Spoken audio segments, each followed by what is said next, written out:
you've shown me nothing but love and respect. And at the end of the day, that's what I'm going to show you, because that's how I was raised. That's how I'm going to continue to be, and nothing's going to change that. Doesn't matter what profession I'm in.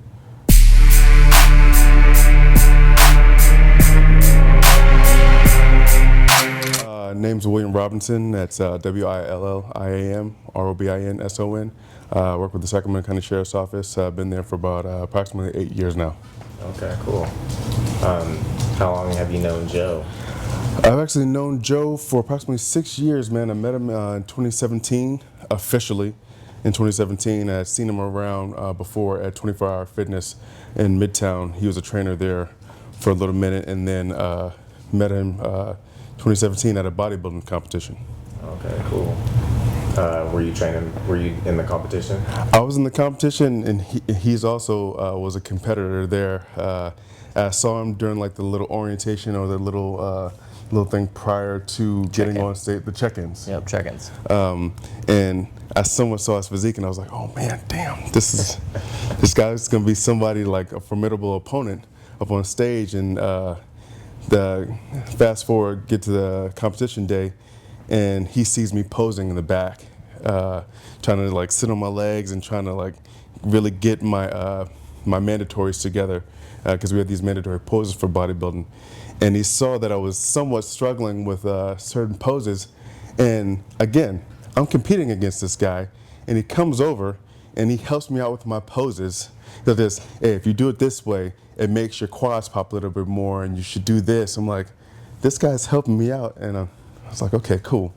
So fast forward on stage, him and I go one-on-one against one another in the finals, and with his help, you know, I wound up taking first place in the show, and I couldn't have thanked this guy more. And we've been close ever since. Joe's been a huge part of my life, man. He's at my wedding. He's been there when I've needed him the most, and he'll drop whatever he's got going on to just make sure that, hey, Will's good. So he's been one of the best friends that I've had in my life. That's awesome, man. So would you say he's made an impact on your life? Oh, bro, without a doubt. My wife loves him. Any and everybody that I've introduced to Joe, they're just like, he has such a good heart, and he wears it on his sleeve. So he's gonna be my brother for life. It doesn't matter. It doesn't matter what I have going on. I will drop what I got going on if Joe needs something, and I'm pretty sure it's the same in his book as well. Absolutely.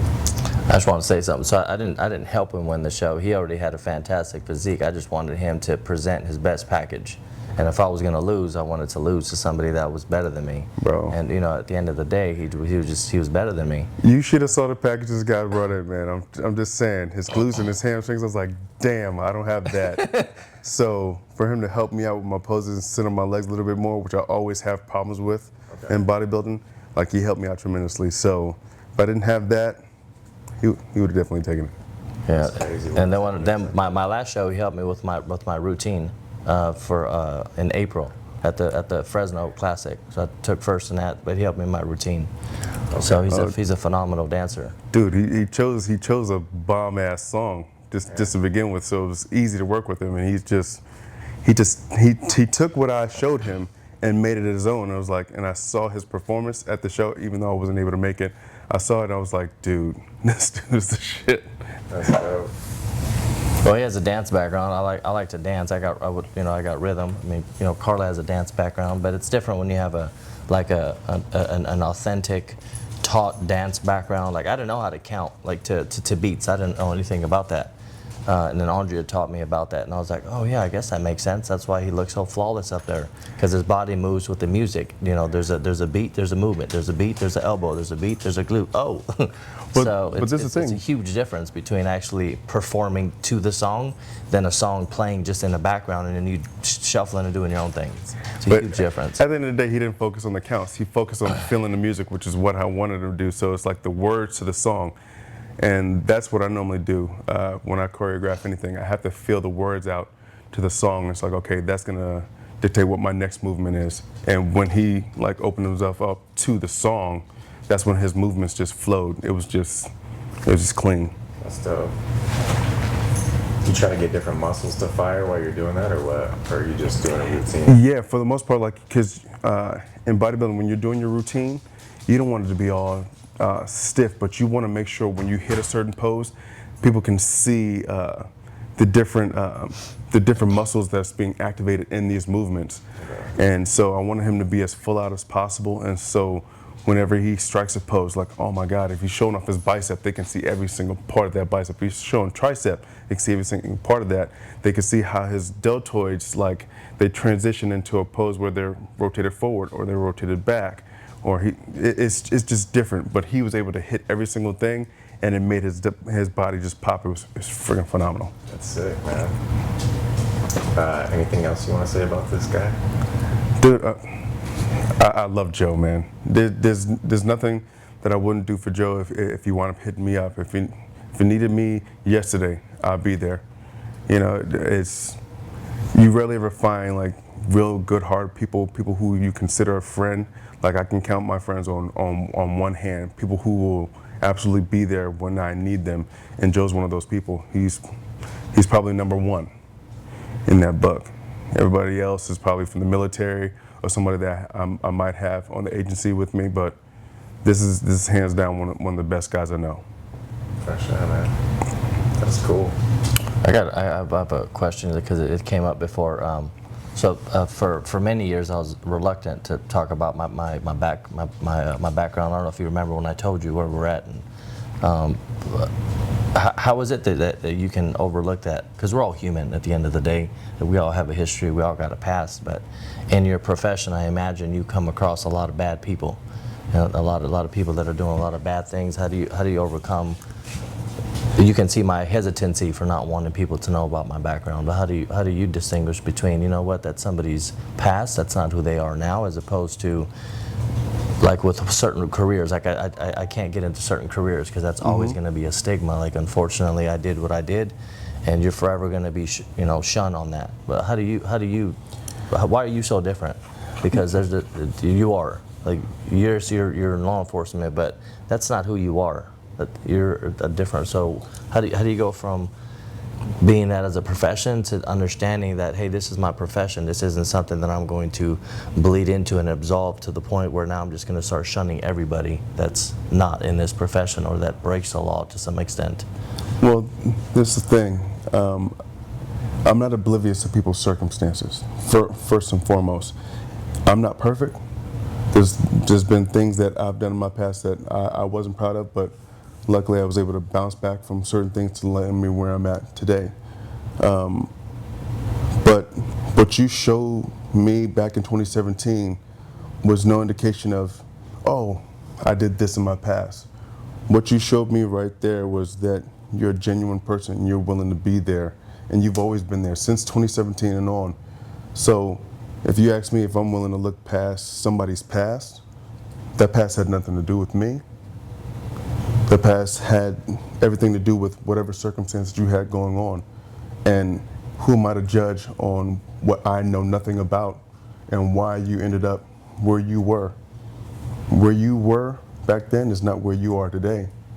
You've shown me nothing but love and respect. And at the end of the day, that's what I'm going to show you, because that's how I was raised. That's how I'm going to continue to be, and nothing's going to change that. Doesn't matter what profession I'm in. At the end of the day, we all deserve another chance. First off, you had to give yourself another chance in order for you to become who you are today. So I love that, I value that, and that's why I'm not going anywhere at the end of the day. Yeah, it's powerful, because sometimes I get reluctant. I've been reluctant to talk about it, because there's a lot of judgmental people out there. Even with relationships, like, I get reluctant with new clients. Lost a few people since that little video that I put out about my background, and they were like, oh, we had no idea. And whether we want to believe it or not, I know that in this society we want to be our truest selves, but at the end of the day, I don't know if people are really ready for somebody's truest self. I hope that they are, but at the end of the day, it is part of who I am. I am today who I am because of all of the hardships that I've endured. And I wish that I can do things a little bit differently, but unfortunately I can't. And I think that's another reason why I strive to be who I am today, because there's a lot of guilt. There's a lot of things I wish I can do differently, but I can't. My circumstances were what they were. I really didn't have any other, I didn't have any other mentors or guidance in a different direction or a different path. That's all I knew. And there's the thing, I had mentors. I had people guiding me in certain directions, and I had people like patching into me. And that's what I'm talking about. Circumstances. Who'd you have around you? Who's going to talk Joe in this direction? So again, I can't feel some kind of way when I have no idea what you experienced. I never walked a mile in your shoes. I don't know what you've been through. So why am I going to hold that against you when all you've shown me was who you are right now? Who I see right now is who I've been shown since 2017. Yeah.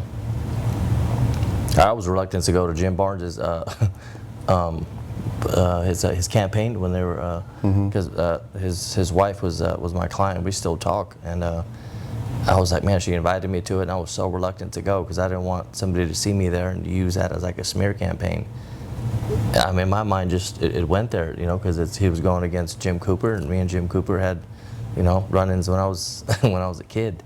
So it's just it's you know, and then I had to corner her and tell her, and she just looked at me and said, well, I mean, your past is your past, and you know, this is what my husband wants to do. Like, he wants to actually create change. He wants to create programs so that people like you can become who you are. And you know, they don't really have anything put in place for you to do what you do as a criminal, and then have these programs and these steps.